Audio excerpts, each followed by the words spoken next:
Some families in Scotland who've applied to host Ukrainian refugees in their homes are having to tell them they still can't travel here as their visas haven't yet been granted. One volunteer host group says it's aware of people currently living in bomb shelters and can't leave until their documents are approved. The plea comes as Ukraine investigates reports of potential war crimes by Russia amid calls here for people to continue to help in the aid effort. Louise Hosey has the latest. This mother and her 2-month-old son escaped from their Ukrainian village just before it was completely destroyed by bombing. Another woman and her baby forced to flee from the city of Kharkiv as it came under sustained attack from Russian forces. Both now in the Ukrainian town of Vinnytsia, they're among the parents who have received baby boxes containing essential items gifted by a group of Scottish mums. Must have sent over in excess of 2,000 baby boxes there.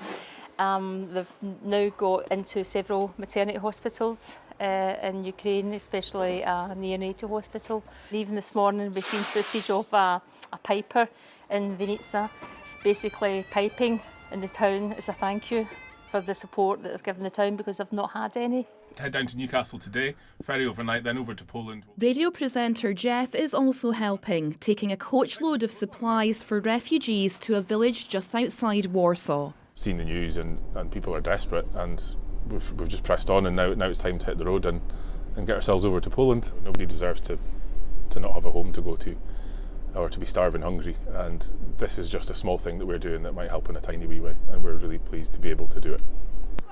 The donations have been organised by a Polish charity. The women behind it say specific items are still in great demand, like dried food, over-the-counter painkillers, batteries and first aid kits. The people just dying. Yeah, the kids are dying because they have. Sorry. Yeah, they have nothing. So that's why there's so many different items which could be donated. But let's stay focused on the most important things. We just need to provide them the items which they need to living. Yeah, to survive. As the situation in Ukraine continues to deteriorate, its President Volodymyr Zelensky has ordered an investigation into potential war crimes as fresh evidence of atrocities emerge. Here there's continued criticism and concern over the UK's visa system for refugees. The organiser of this Scottish volunteer group for some applying to host people in their homes says the situation is desperate and that visas must be waived.